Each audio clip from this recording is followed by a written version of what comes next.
yourself and your outlet. Great. Jeff, you want to start us off? Seemed like the defense played well enough to keep you in the game for most of the game. Did you think it would be as big a struggle offensively as it was? And what was the biggest problem on that side of the ball? Yeah, I thought defense did a good job early on containing the run, and it was 7-0 for a while with an opportunity there. The situation with the substitution, that's on the coaching. So we didn't help them there with an opportunity to score some points potentially on that fourth down conversion. But offensively, we didn't do a good job protecting the quarterback. Obviously, we took care of the ball, but never could establish a rhythm. We gotta, playmakers gotta make plays. We gotta be able to run the ball. We just didn't do a good job, and it starts with me. So I have to figure out quickly how to get this offense back in rhythm. What happened on the substitution penalty from your point of view? Yeah, coming off the sideline, it shouldn't have happened. We was kind of talking through some different potential plays, and one of the coaches heard a personnel package, and then it was changed, and we didn't get the player out of the huddle coming off the sideline. So that's on the coaches. So it was a conversation about a couple different packages with different plays with different personnel in the game, and we didn't get it executed. We didn't get them off the field. Was there any thought of going to Musket there in the second half, or not today? It's hard.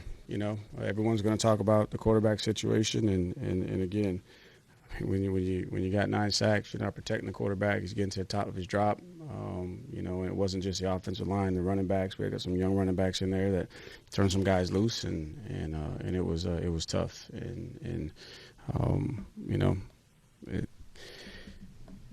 Got to figure out who gives us the best shot, and still, but at the end of the day, whoever's your quarterback, he's got to have help from his supporting cast, all the way around, from guys on the perimeter making plays to guys protecting, and then we got to establish a running game to make us not one-dimensional. Tony, in fairness, you said everybody's talking about the quarterback. This week you had talked about the quarterback competition and kind of how tight it was and that gap. From the outside, at least, didn't appear that there was really any specific plan for you guys to go to Musket if certain things had happened.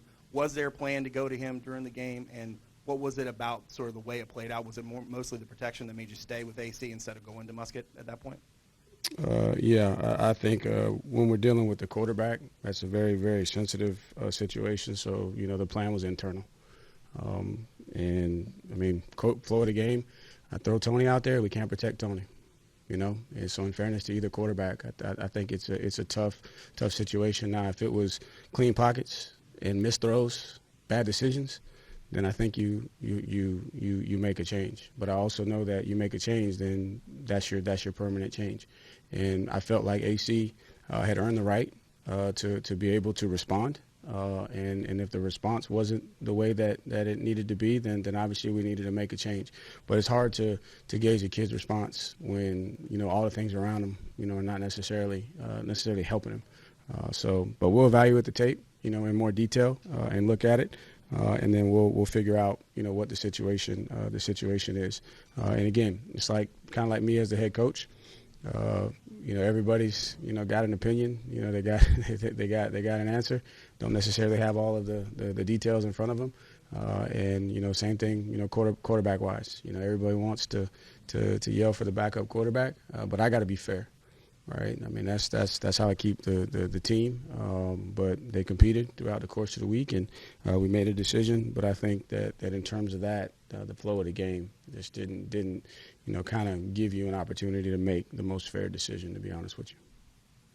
20 rushes, 9 sacks for Calandria. Yeah. Obviously, sign of a quarterback under duress. Is there anything schematic you could have done maybe to alleviate some of that pressure on him? Yeah, you can try to move the pocket a little bit there, and try to go to some slide protections.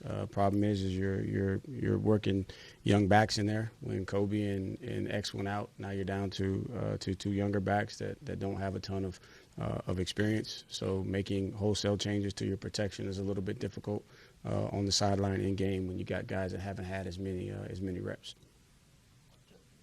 You're running out of tailbacks. Any updates on Yeah, X Xavier is and Kobe? X is out for the season. Looks like it's a broken collarbone.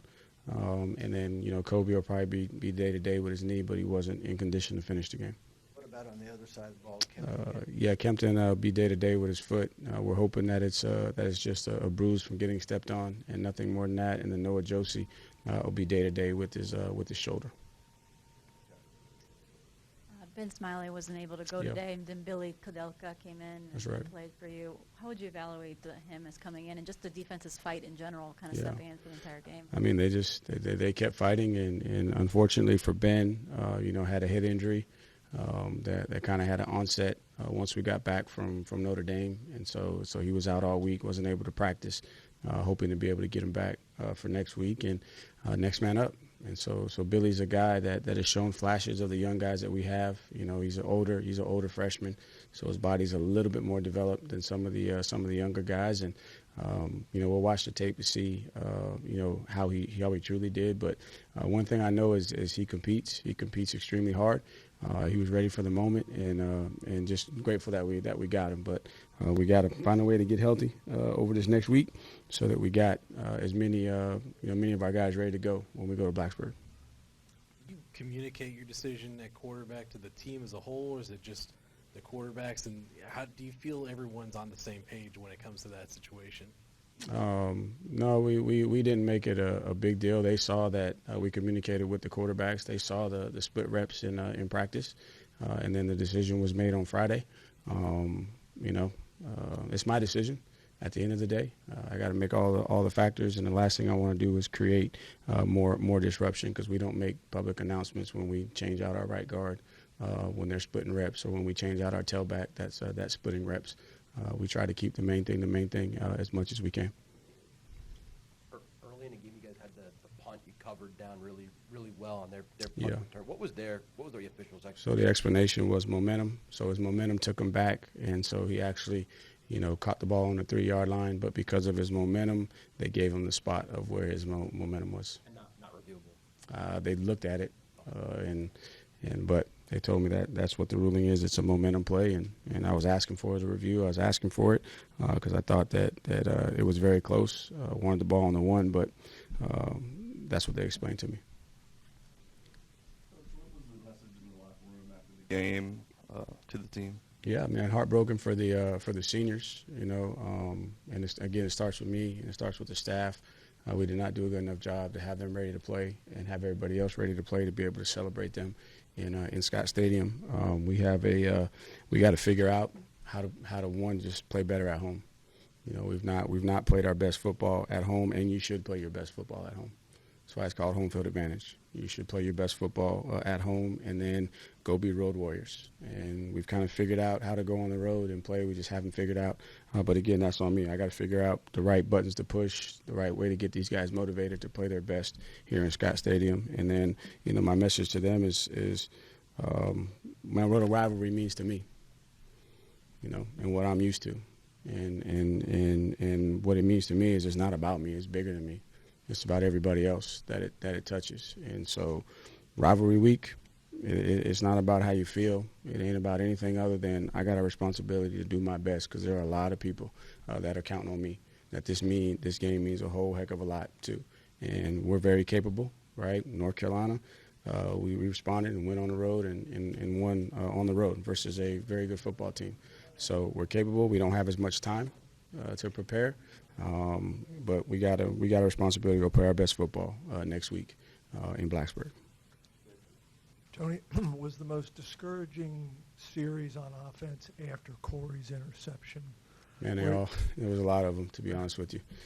There were a lot of opportunities that we missed. I'm not going to say that one was more discouraging than any other one. It was a missed opportunity, though. Short field. We hadn't gotten as many of those. We needed to capitalize, but they all, to be honest with you, were a little bit disappointing.